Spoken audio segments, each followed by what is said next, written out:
Well, good morning and welcome, everybody. And thanks to everybody joining us today. I'm Bob Derry, your host on Give Us Five. We're very pleased to begin our series of podcasts with today's guest.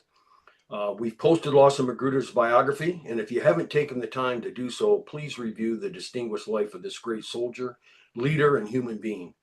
I've known Lawson for a little over 17 years. He's a mentor, a role model, a poster person for authentic leader, a man of faith, and I'm lucky and grateful to count him as a true friend. Welcome, Lawson, and thanks for being our guest. Thanks, Bob. It's a real pleasure and honor. And here we are, almost 20 years since we formed True Growth to be able to leverage technology and do interviews and to share and spread the word about true growth and also, more importantly, about authentic, humble leadership. Thank you. Yeah, you're more than welcome. And again, you were the obvious selection for our first guest here. So we're going to begin. As you know, Lawson, we have 5 questions we'd like to ask you and give you time to respond to it. And the first question is, why True Growth? What attracted you to develop such a unique and truly one-of-a-kind leader development program? Yeah, well, back in time, as I was preparing to retire from the Army after 32 years of service, my wife Gloria and I had to go to a seminar. It was like a 5-day seminar and it helped generals figure out what are you going to do in the next chapter of your life. And one of the exercises, Bob, was to develop a resume. What do you want to do when you retire from the military? And so I worked up a resume that the title was that I wanted to be the executive director of a leader development program. And so that was my goal when I retired. Well, it took me 6 years to get to that goal. I had several intermediate stops along the way. And one of them was that I was invited to help a company called FMI with their Leadership Institute out west of Pikes Peak at a place called Nature Place. They invited me out to be a coach and to also help facilitate their seminars. And so I did that, and the coaching was based upon their 360 assessment. So during those 2 years, and I would leave my whatever job I had at the time, and about every 2 months I'd take leave without pay to go help this cause. Well, that crystallized for me that I wanted to form a leader development practice. It also helped me translate military leadership lessons and practices to the civilian workforce. The other thing was that I learned that there's a need for authentic leadership in our world. And I heard that time and again from these construction leaders, because that's what FMI focuses on. Well, then Bird Baggett and I met at a Greasy Spoon off 306 out in the hill country. We met, oh, by the way, connected by our spouses who were in a Bible study. And after a long 4-hour breakfast, we got up and said, let's go for it. Let's form a practice. I had all the practical leadership experience from the military and some of my limited experience in the civilian world. And Bird was a motivational speaker extraordinaire. And so we got together. And so we said, let's focus on authentic leadership. Well, out of that, with Bird's creative genius, he said, well, why don't we use an oak tree, which you've got behind you there? Why don't we use an oak tree as our metaphor? And so out of that, we started out with the Authentic Leadership Institute that then grew into the True Growth Academy. And so that's the history of True Growth and our focus on authentic, humble leadership. That's great, Lawson. And to date, for those of you that don't know it, over 16,000 leaders have experienced true growth, and we hear from them often on the value that the seminar provided for them. Okay, Lawson. Well, there's a second question is there's a long list of positive traits exhibited by great leaders, but during my time working with you, humility has always been in the top 3 to 5 traits. And you, of course, model humility. What makes humility so important for a leader? Well, how was it instilled in me, and then how did I try to practice it through the years in some pretty senior leadership positions? Well, my dad was a World War II, Korea, and Vietnam infantry leader, wounded 3 times, landed at Utah Beach, Normandy. And my dad was, my father was one of the most humble individuals I've ever known. Uh, with all that he achieved in the military, particularly in combat, I watched him with his brothers in arms and his comrades and would listen to him. He was extremely humble about what he had accomplished. And so, he was very self-confident. Don't get me wrong, but he was humble in his achievements, and he truly instilled that in me. The regiment that he landed with at Normandy was a 22nd Infantry Regiment, and Bob, as you know, its motto is "Deeds, not words." It's So, not words. I heard that a lot when I was growing up, and it was, "Son, your actions should speak louder than your words." So that instilled in me also that just set the example, be quiet about your achievements, and focus on others. So throughout my career, I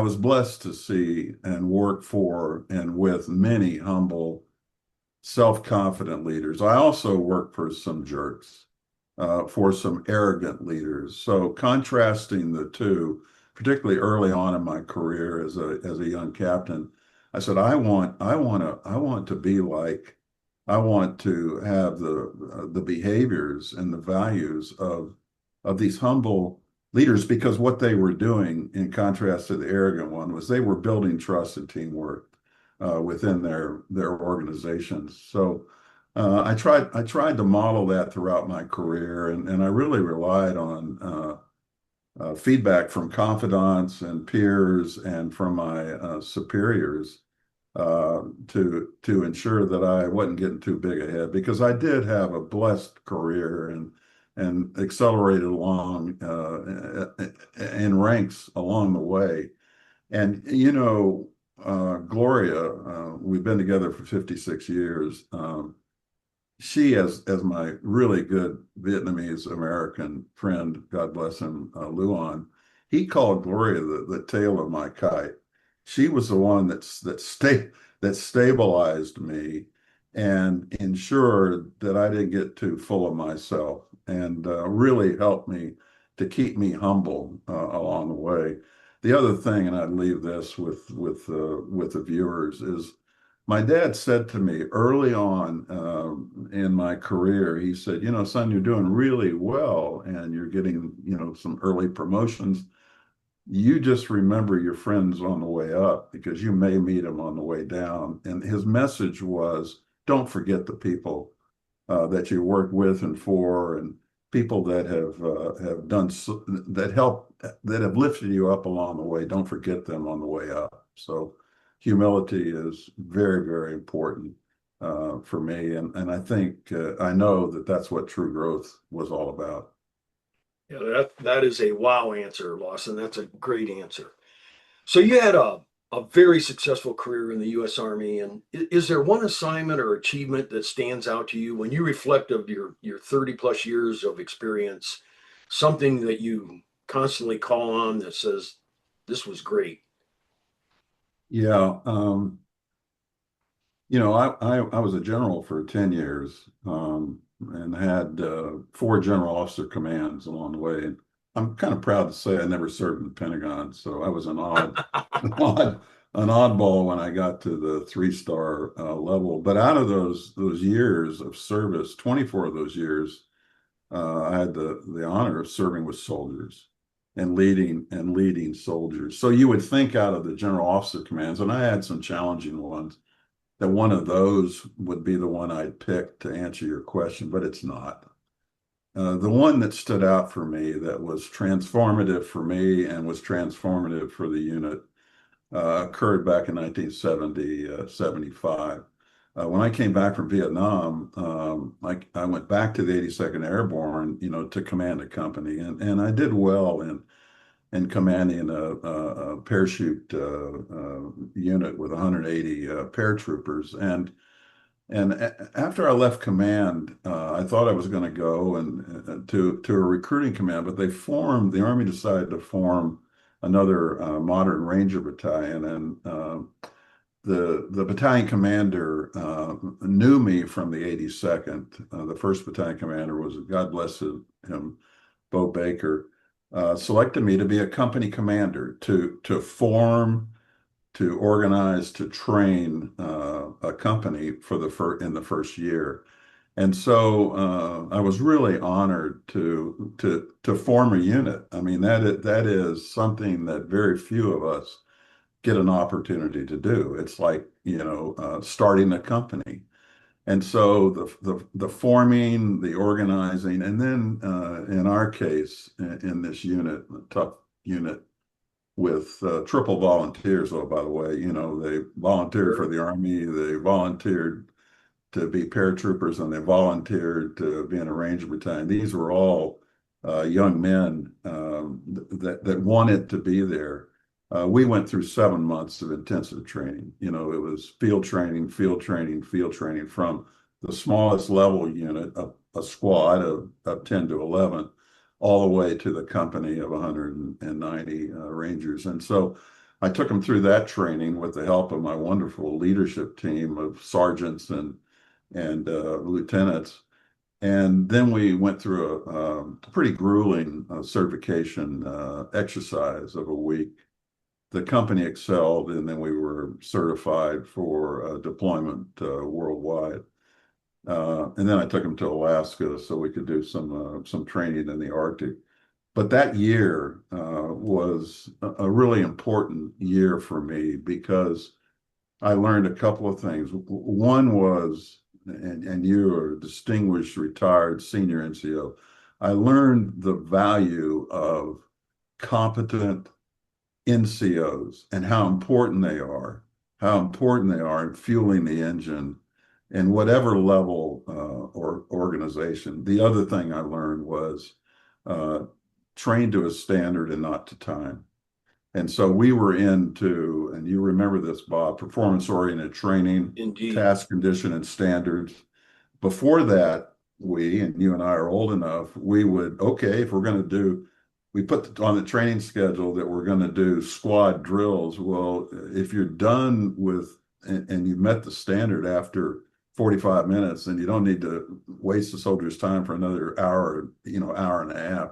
Go on to the next task. So that NCOs and training to standard, that stuck with me throughout my career. That's a great answer, Lawson. And yeah, you Well, should be proud of what you accomplished. yeah, and let me say this because and for the audience, I'm not pushing a book, but I just want to talk about teamwork and confidence and lifelong friendships. So the nucleus of that company has had, we're getting ready to have I think it's our fourth reunion.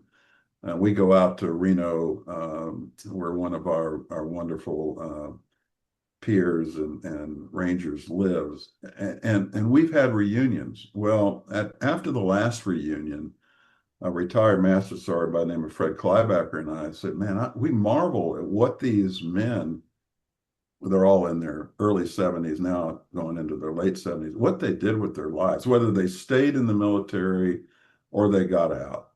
And we said, there are intangible benefits of service to nation. And so we said, let's write a book. And so 90 hours later of Zoom interviews with 34, and then we have 4 spouses, we wrote a book. And the book, the net proceeds of the book go to the Rangers Scholarship Fund.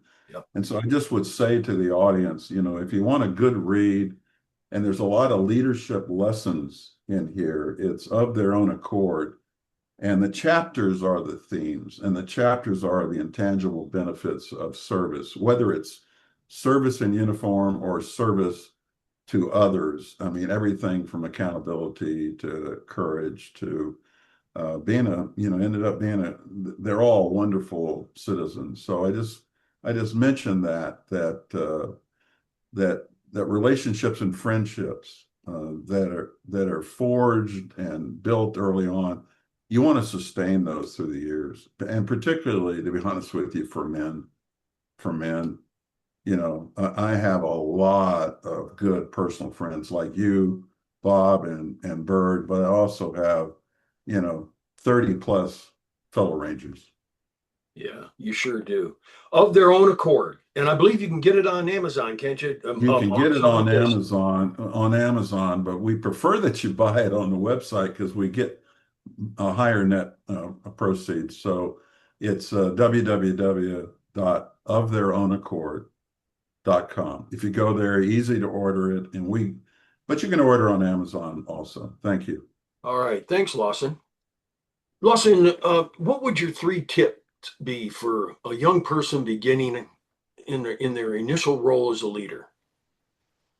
Yeah, I had for all my new lieutenants when I was a battalion commander, I had a two-pager that I gave them called Tips for Young Leaders. And three of these were at the top of the list. The first one is, in your first 60 days in a job, that's your break-in period. You're not supposed to know everything then, but that's your first 60 days are really important. So you need to really work hard, and you need to learn and not think you're the smartest person in the organization. You may bring some book learning with you, or maybe you have some limited experience, but if you're a young leader, you need to learn from others in the organization. And so that's the first thing I say is work hard, particularly in the first 60 days. The second is, it's a simple one, but always have a pen and paper with you. Oh, yeah. You know what I mean? It's like go in and have a pen and paper or your tablet, but have that with you. Don't sit there and think you can keep it all up here. Write it down. Write it down. The third thing is that, and this was reinforced throughout my later years, is focus on becoming as the most competent leader at your level. Now, my definition of competence, there's two quantifiable elements of competence. The first is knowledge. That comes from book learning and from your experience. So that's knowledge. But then how do you apply that? That's skill. So you got knowledge and skill, okay? But the non-quantifiable ones that I think are equally as important is that you need to have a positive attitude. You got to have a positive attitude, and you got to be disciplined about it. I mean, it starts with self-discipline at your own feet, and then that'll go to the rest of the organization. Now, I got a bonus here. You wanted three. The fourth one is if you're in a leadership position, take time if you're getting ready to do a task, explain to your direct reports, your subordinates, the why. Why are we doing this? What is the purpose of this task? Folks they'll accomplish remarkable things for you if they know what the purpose is. Bob and I know that from our personal experience, particularly in combat. Soldiers were amazing in combat if you told them why we're doing it. Take time to explain the why. That is so true. Great answer. Great. Now, Lawson, not to embarrass you, but I know you. I consider I know you pretty well, and you possess several attributes that mark you as a great leader, a great person. I would say a great humanitarian. But I know faith is very important to you. Why is faith way up there on your list of values? Well, I'm very proud to profess that I've been a practicing Catholic. I'm a cradle Catholic, and Gloria was Episcopalian when we were courting, and she made the big decision to convert. So from the start of our marriage, uh, we've been of the same Catholic faith, which has sustained us, to be honest with you, through some pretty challenging times for each of us individually, for our family along the way, and our faith has sustained us. Um, you know, as a young lieutenant in Vietnam, I suffered several losses. I had 7 soldiers killed in one incident. Saddest day of my life, the crucible, the worst crucible of my life. But Bob, what sustained me was my faith, and my faith was what lifted me up, during this challenging time to continue to lead those soldiers. Um, I, I knew that if I was to die in combat or to die on a parachute jump or to die in a helicopter crash, because I did a lot of dangerous things as we do in the military, I knew that the Lord was going to take care of Gloria and our children and along the way. And to be honest with you, I knew that I would have a even better life after I left the mortal life. I always believed that, and it helped me and sustained me. My favorite passage is from Hebrews 11:1, and that speaks to faith. When you think about faith, it's the substance of things that we hope for, and it's evidence of things that we don't see. Unseen. That's faith. That's faith. And that's been really important to me along the way. And I've always felt that modeling your faith, not proselytizing your faith, was the best way to live your faith. And so, thank you for allowing me to share a few words about my faith. That's great, Lawson. And I would say, and I think you've seen it too. I mean, my experience, I've served around a lot of leaders, and leaders with strong faith that are not ashamed of their faith. They just seem to have that uncanny capability to deal with crisis in a much Yeah. better manner. Yeah. Um, yes, and I would say this for the audience, and it goes back to humble, authentic leaders. They're not yellers and screamers. They don't curse. They don't curse at the best ones. They don't curse at their soldiers. And in our faith, it's they don't say the Lord's name in vain. And so I'm not being holier than thou, but that's part of also controlling your temper and your countenance. And my faith helped me with that along the way.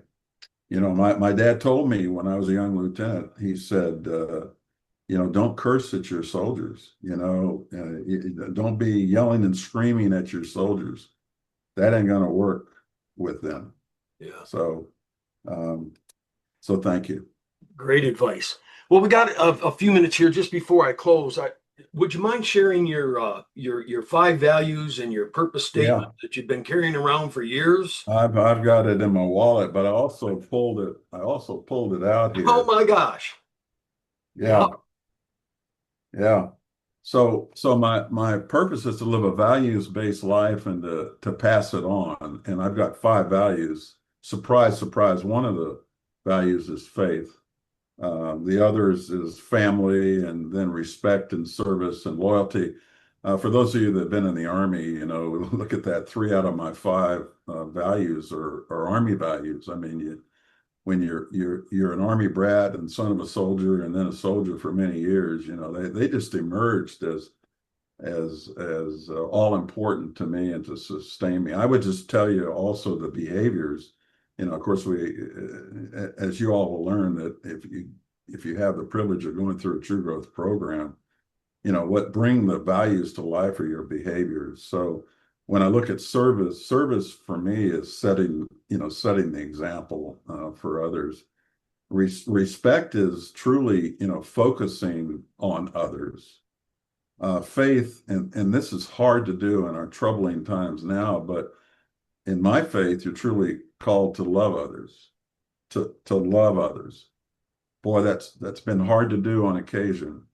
Uh, and loyalty is following through, following through and truly being loyal on, as you look downward. And then family, for me, with family scattered across America, it's to stay connected with my family. So to live a values-based life and to pass it on. And that's what I tried to do, even after retirement from the Army, is to pass it on. Well, thank you, Lawson, and thanks so much for being our guest. I can't think of somebody who would have been a better candidate to be our first guest on Give Us Five. And thanks to the audiences for taking the time to log on. Our next Give Us Five will air on 7 October. Our guest will be Donnie Mabe. He's the director of Olympic sports athletic performance at the University of Texas. Another hook 'em horns, Lawson. So watch for that announcement on the True Growth newsletter. Everybody stay safe, and we'll see you soon.